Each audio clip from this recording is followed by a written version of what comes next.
On today's show, we join the March Against Elder Abuse, talk to Gary Sturgis about finding meaning in life after loss, learn more about Whale Dolphin Conservation, hear original work from Susan Cook-Thanes, and talk about what's going on in our South Shore towns. We're glad you're here. Let's get started.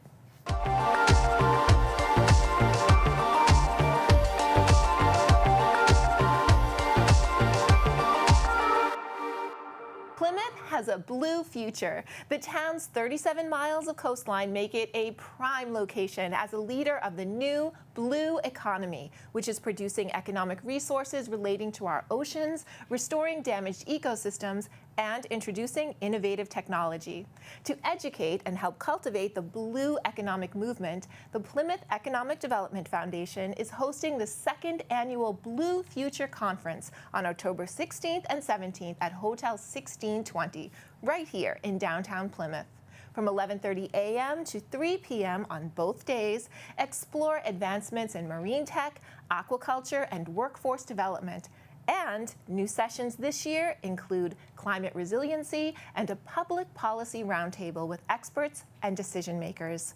A unique networking event at Cork and Table on Monday night will feature America's hometown celebrity chef, utilizing conventionally unappealing ingredients like snapper, skate, and kelp to prepare a delicious meal which is locally sourced, abundantly available, healthy, and inexpensive.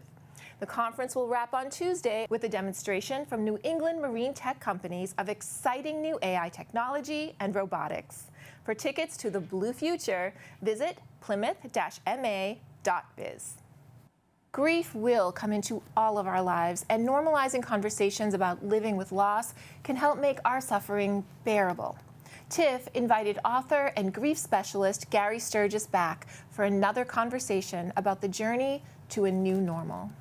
With Gary Sturgis, grief specialist. It is such a pleasure to see you again. We meet again. Yes, it's good to be back.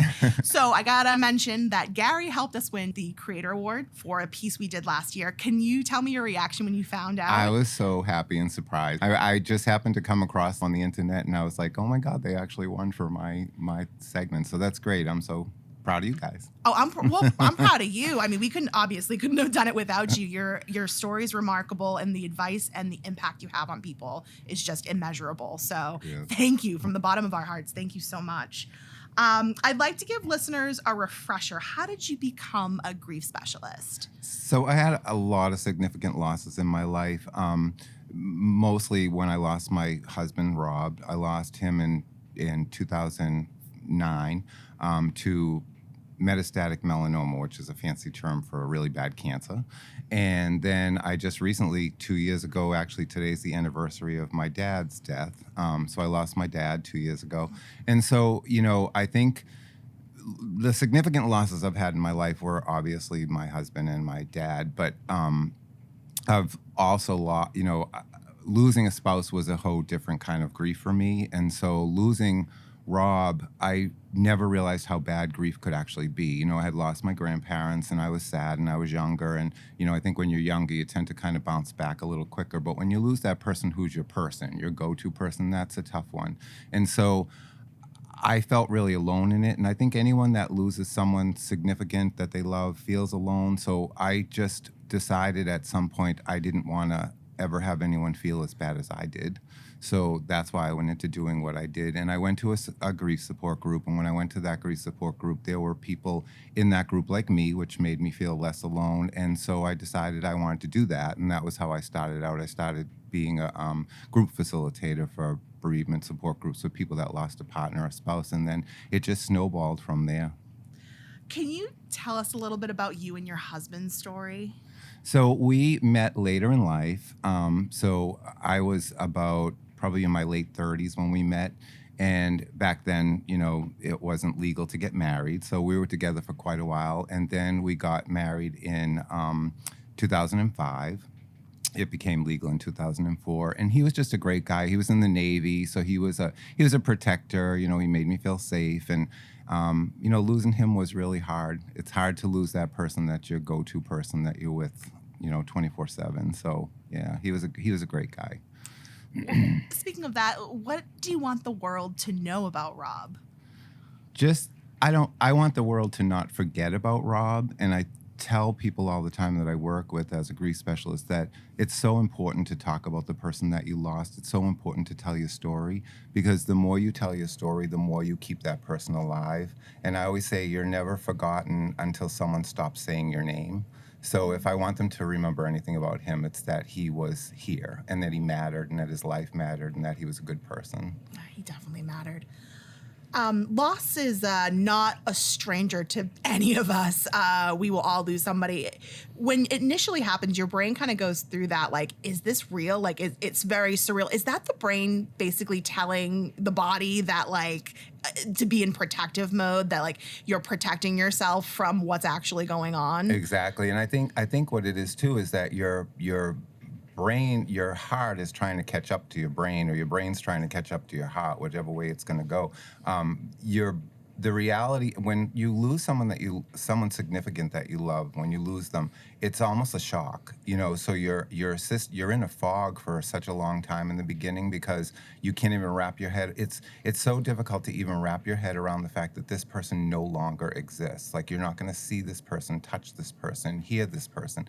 And so I think when that happens, your brain is kind of protecting your heart from that, because in your heart, the person's gone and you're missing that person and you're so sad about it, but your brain hasn't really taken in that reality. There's that day that comes when you finally say to yourself, my God, this person's really not coming back. And that's tough. So I think that's where the connection is. It's taking your brain a while to catch up with your heart. How long did it take for you to be able to talk about it and to gradually help others with their experience? It's a process, and it's a process for everyone. For me, the whole first year, honestly, I couldn't even tell you what I did that whole first year. I mean, I joined a support group, and I also did one-on-one grief counseling with a counselor, but it was just such a fog. And I always say the first year is kind of like the year of magical thinking. There's all these things going on in your head that you can't even wrap your head around what's happening or what's going on.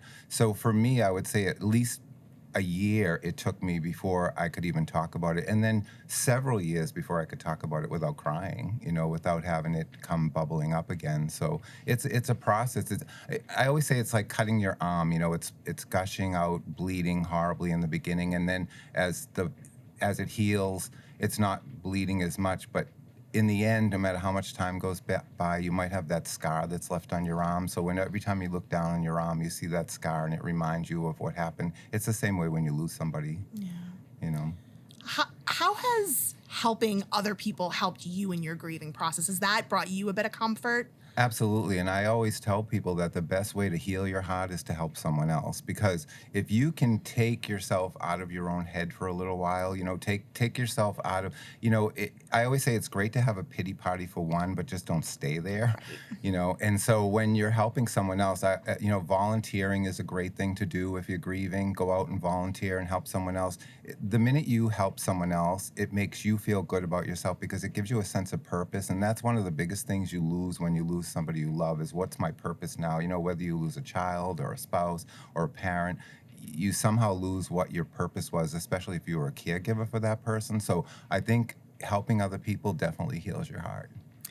When we interviewed you last time, you had brought this beautiful line, and it said, when the casseroles stop coming, it's when people tend to leave and think, they're fine now. Like, I gave them a couple lasagnas, they're good to go.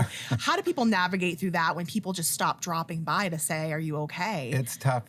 Grief lasts longer than sympathy. And so, you have a lot of support when someone first dies, and then all of a sudden those people drop away. The reality of life is people go back to their own lives. Everyone has their own life, and they feel bad for you, and they feel sorry for you, and they're there for you in the beginning because they figure that's when they need you. But what they don't realize is sometimes you need people more after a lot of time has gone by, after what I was talking about, when that first year fog lifts and all of a sudden the reality sets in, and then that's all of a sudden when everybody's gone. So I think it's our society's way of saying, like, you did this for X amount of time, you should be okay now, and you're never really okay, because grief is forever. Once you lose someone you love, you're going to grieve that person. That doesn't mean you're going to be in severe pain for the rest of your life, but you're going to grieve that person for as long as you live. Until the day you die, you're going to miss that person.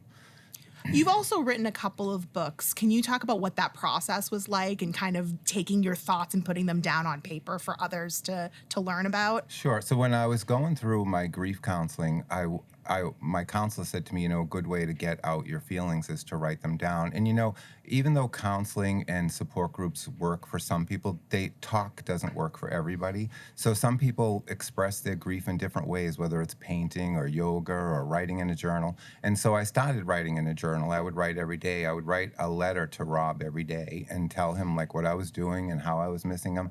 And then it just kind of segued into like, well, maybe if I share my story, that will help other people. So my first book, called Surviving, Finding a Way from Grief to Healing, is pretty much my grief journey. I tell the story of how Rob got sick and what happened when he died and how I found hope and healing after his loss. And then my second book, Grief, Hope in the Aftermath, is more of a practical guide to grief. And so in that book, I share what I've learned as a bereavement facilitator, facilitating the support groups. And I share in that book some of the stories of people I met in those groups. So at the end of each chapter, there's a little interview kind of blurb that I do from someone who had that aspect of grief that I was talking about in that chapter. And then I just recently wrote a book this past fall called Surviving Grief, 365 Days a Year. And in that book, you just have to read 1 or 2 pages a day on some aspect of grief and loss. And the good thing about that book is when you're grieving a loss, the last thing you want to do is read War and Peace or some big long book, And so this book seems, people seem to really like the fact that they only have to read a page a day. So honestly, like writing is just like helping other people. I think when you write, it helps you get your feelings out. It helps it get down on paper. And ultimately, it might help somebody else if you share it. How has your grieving changed you? How are you different now? I'm a completely different person. So before my loss, my significant loss, which was my spouse, I was such a worrier. I worried about everything and anything. If there was something to worry about, I worried about it. And I always say worrying works because 90% of what we worry about never actually happens. So I worried about everything. Once that happened, I thought to myself, this really horrible thing happened and nothing else will ever hurt me as much as this did. So I'm not afraid anymore. And I think that's what happens with grief is it also makes you afraid. C.S. Lewis said in his book, that no one ever told me that grief felt so like fear. And I think it's true. And so I find that now, before my loss, I was just like everybody else. I think, you watch TV and you see a story maybe about a little girl that was crossing the street and killed by a car, and you say, oh my God, that's horrible. I feel bad for those parents. And then you go and cook dinner and you go back to your life and you do what you're going to do. And you don't really think of what the impact probably was on so many people for even just that one life. And so I think it's made me a more compassionate person. I think it's made me a more empathetic person. I now know when people tell me they lost someone they love, what it feels like, and I'm a little more empathetic to that than I probably was before my losses. And last question, how do people find hope in that darkness? I think hope, society wants us to believe that unless you're happy all the time, that you're doing something wrong. And that's not necessarily the case because I believe that in life is about good and bad. We have good times in our life, we have bad times in our life. So I think if we focus on only the bad times, we're never going to find that joy and happiness that we had before. And I think it's difficult to not confuse like companionship with completeness. So when someone dies, you feel like you're alone. There's nothing good in life anymore. What's the point? But you have to remember that you still matter too. And so I think the way I found hope, and I think that the way you find hope, is knowing that you're here for a reason, and whatever that reason may be, make the best of it, because if you're not doing something you love, you're probably not going to excel at it. And so I think finding hope is about realizing that you can take this loss, have it be a part of the fabric of your life, and then still go on with life and realize that there's still happiness in life, but that you'll always have that sorrow in your heart for the person that you lost. So it's a balance. It's about knowing that joy and grief can coexist in the same place. They're not separate places. And I think that's where you find your hope.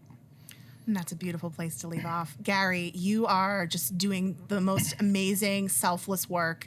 The world needs more Gary Sturgises. Thank you so much for being here today. I really appreciate it. It's been a pleasure. The Pembroke Public Library invites children aged 4 to 8 to Witches Storytime on October 11th from 4 to 4:45 p.m. Join Miss Kiki for a spellbinding Halloween-themed story, followed by a mildly spooky craft. To register for your spot, head to the library's website. If your early fall cleanup has resulted in good stuff that's just not good for you anymore, you may want to pass it on, turn a profit, and connect with neighbors at a fun community event. The popular Kingston Council on Aging indoor yard sale returns on Saturday, October 14th from 9 a.m. to 2 p.m. Sellers are asked that all items brought to the COA be clean and in working condition.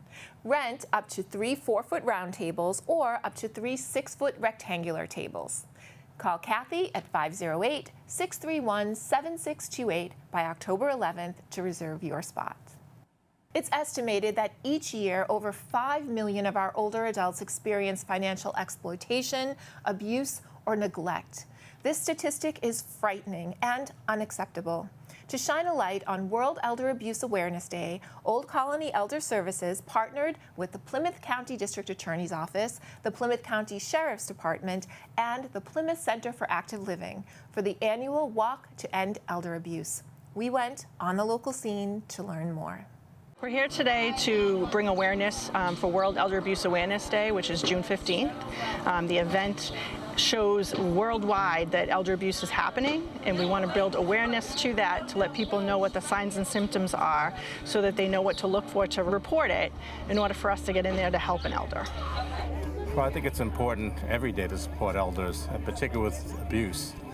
As an elder care person that's been working my career on this, I see it more often than not, and it comes in so many different forms. People think of abuse being physical.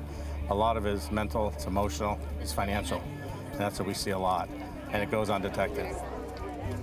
We need to eradicate elder abuse. 38,000 cases of elder abuse were reported this year in the state of Massachusetts. That's 38,000 too many. Scams are a huge component of elder abuse.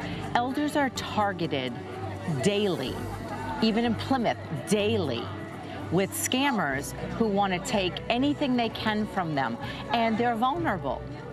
So I think people need to really understand that scams are a form of elder abuse, and probably one of the biggest ones. I think awareness is a big thing for our seniors. Our seniors come from a time when people were more trusting, I think, and they believe what people actually say to them. And nowadays, unfortunately, in the world that we live in, the fast-paced world of individuals who are out there who may be trying to talk somebody out of their money, out of their home, out of the things that they've worked their whole life for. When I go to Council on Aging and talk to seniors, I often say to them, listen, you worked your whole life for this. Make sure you protect it. And most times nowadays we have to protect our information, probably more important than we protect our money. So whether it be credit card, PIN numbers, whatever it is, we need to protect that information because people are out there, and unfortunately they're looking to take advantage of seniors as well as everybody else. There's also self-abuse, and this is a big category that unfortunately happens a lot. So those seniors that, for example, are hoarders or aren't taking their medication or are engaged, not seeking mental health support if needed, that's self-abuse, and it's not taking care of themselves. Any signs of anybody that's kind of lonely and they've been talking to somebody else that's come into their life, that's always a sign that, hey, I just met so-and-so and we're going to lunch and we're doing this. And, you know, I hate to say don't trust but verify. Just double check to make sure that person, that the new person that's in their life is actually doing something good for them. Most people are, but some people may not be. You know what, if somebody calls you, whether it be the grandparent scheme, the jury scheme, the romance schemes, all of them that are out there right now, that are taking advantage of good people who are falling for it, and then they're so embarrassed by it. Don't be embarrassed. Just remember that these people are very good at what they do, and there are people out there that can help. And I think that we need to make sure people understand that if you ever need help, please call. And you can call us at the DA's office at 508-584-8120 if you need information. Go on PlymouthDA.com. We have information, we have numbers. We're there to help you. When in doubt, make sure you protect your information. And when people are trying to offering you things that sound too good to be true, it usually is. 80% of the people that are the abusers in our cases are family members or people they know. So that's what creates some of the shame and embarrassment, because it's someone they trust. Obviously you want to check in on your neighbors, we want to check in on our elders to make sure they're okay, our family members, to make sure that they're getting their care needs met. But report it. See something, say something is what we say. So there's an elder abuse hotline number. It's 1-800-922-2275. And we can do what we can do to help, but we needed to start with a report in order to get there. To think of anyone abusing somebody or taking advantage of someone who may be in a vulnerable state is just unthinkable. So it's absolutely zero tolerance for this. And so many people in the community have come out to say, no, we're taking a stand against this. One of our barometers for measuring the impact of climate change, our bird population here in Massachusetts has declined by 30% in recent years, and indications are that number will reach an alarming 43% by the year 2050. In partnership with Mass Audubon, the Duxbury Free Library invites you for their Climate Preparedness Week's Birds and Climate Change program on September 25th at 4:30 p.m. Learn about the impact and causes of bird population decline and the great progress in habitat restoration efforts being made by conservationists. The Duxbury Free Library is proud to be a climate resilience hub. Learn more and register on the Duxbury Free Library website. Are you interested in the real history behind the myths, folklore, and unusual stories related to this area? Join Plymouth Antiquarian Society head docent Joyce Poremski at 1 o'clock on October 7th at the very top of the hill in Plymouth Town Square to hear the tales about Plymouth that have been passed down through generations. Legends and Lore is a free guided walking tour brought to you through a partnership of the Plymouth Antiquarian Society and Pilgrim Hall Museum. Visit the Plymouth Antiquarian Society's website for more information. Here is poet Susan Cook Thanes in a reading of her original work. We have some wonderful readers tonight, people who have been reading poetry in and around the South Shore for a long time. And I'm so happy that they agreed to come and read for you, for us. And we're going to start with Susan Thanes, and she's going to tell you a little bit about herself and read you some poems.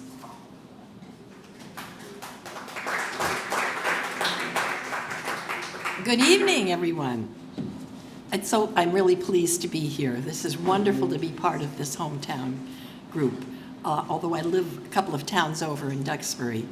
But I love poetry. Began writing several years ago when I had a poet laureate.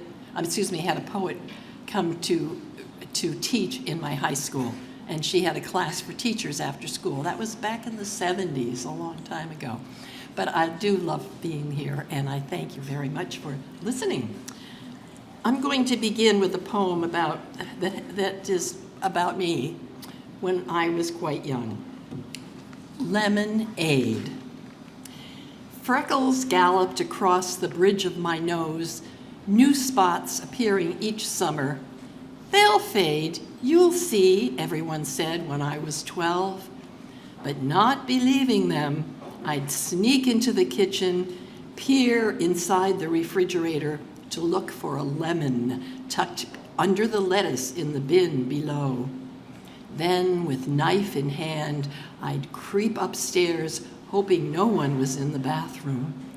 The blade, sliding beneath the peel, released a pungent spray from the pulp I rubbed on my cheeks and nose, blinking back tears. Now, I wish I still had those freckles instead of the ones covering my arms and hands. And I prefer my lemon on lobster or in tea.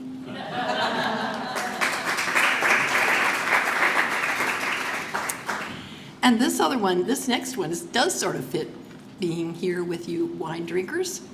You remember during COVID how we always went out masked everywhere, and sometimes we could not even get inside the stores where we were going. And this is about the first time I went to the liquor store to buy some wine.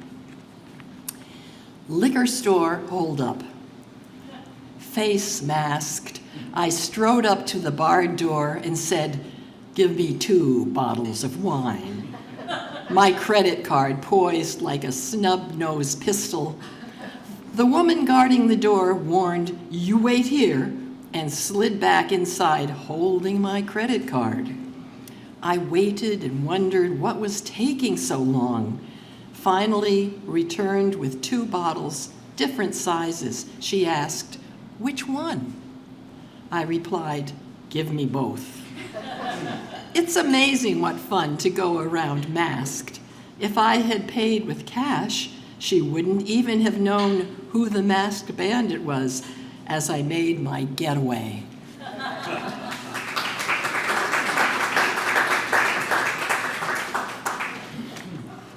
The next poem I'd like to read is an ekphrastic poem, and I love the artist, and I do paint too, the artist Vincent van Gogh, but he's always just loved his work anyway. And at the Museum of Fine Arts, we have a few paintings by him, one of which is called Rouland the Postman, this painting.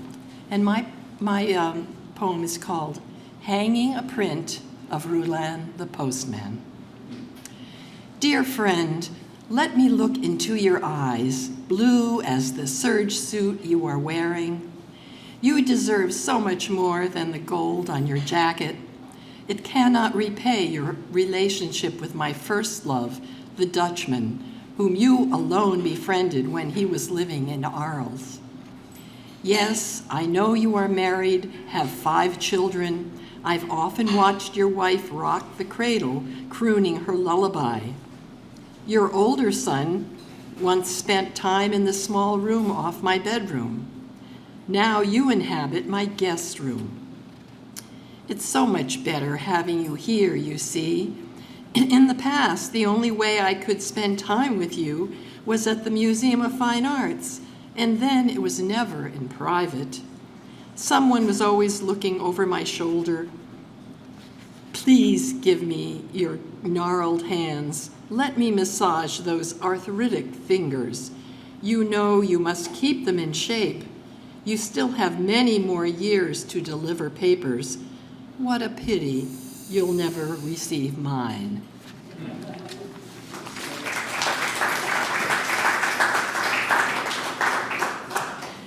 And the last poem I'd like to read is about an experience that I had about a year and a half ago, and I think maybe some of you have had the same experience about numbers on the highway.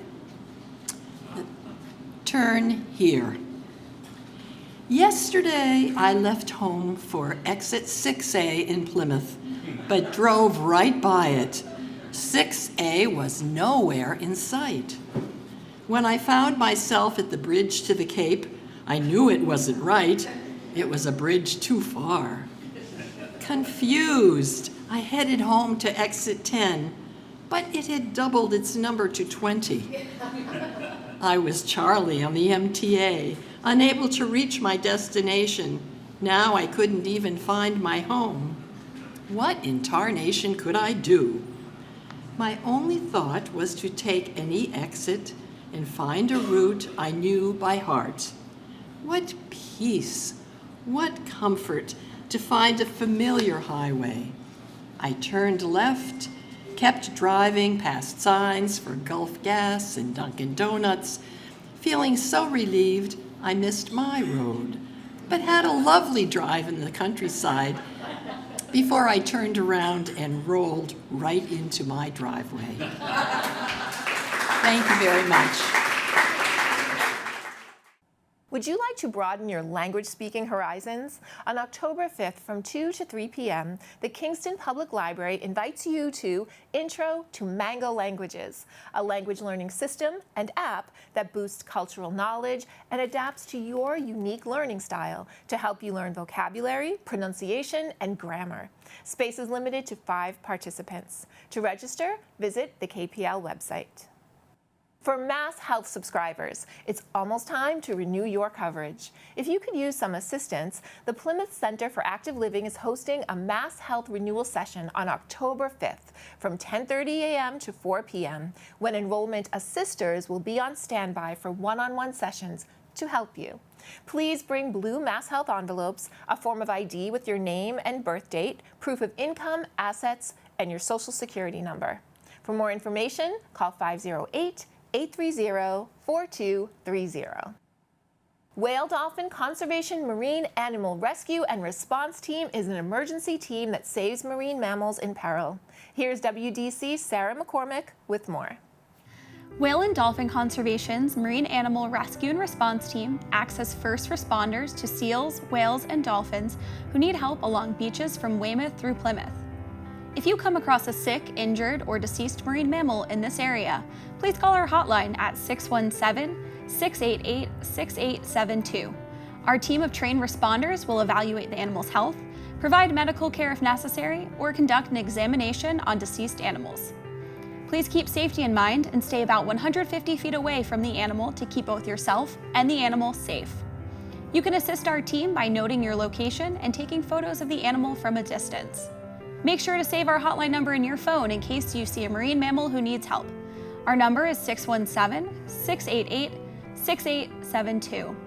To learn more about WDC's Marine Animal Rescue and Response Program, visit whales.org. It's never too early for your littles to learn about ways to protect our planet. On October 13th, Sustainable Plymouth invites families to join them at the Plymouth Public Library for Sustainable Storytime. From 4:30 to 5:15 p.m., Sustainable Plymouth will present a variety of stories and fun activities to teach kids about environmentalism and inspire them to embrace the great outdoors. Attendees are asked to dress for seasonal weather, as some activities are planned for outside. Visit the Plymouth Public Library website to learn more. Practicing self-care to support our mental health has to be an important priority for all ages. To support this necessity, the Pembroke Council on Aging is hosting an informative Lunch and Learn program with Pembroke Hospital staff on October 4th at 11:30 a.m. Learn about the behavioral health facility, their many inpatient and outpatient mental health and substance abuse programs, as well as the process and programs for admissions and aftercare. Hospital staff will also answer your questions and have resource materials for all of Pembroke Hospital's programs. For more information, call 781-294-8220. October 11th is a half day of school in Plymouth, and the Plymouth Public Library invites teens and tweens to stop in from 1 to 2 to get a fun henna art design from library staff. The South Asian tradition of henna art creates intricate patterns using powdered leaves to make a red or brown dye. Traditionally used for joyful occasions and to attract prosperity, early school release is a great reason for celebration. This is a drop-in event in the library's craft room. No registration is required. And that's what's good and good to know on the local scene this week. Thank you for watching. We'll see you next time.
Thank you for watching. We are grateful for your attention. If you like what you saw, please like and subscribe to The Local Scene here and share everywhere. Thank you, friends.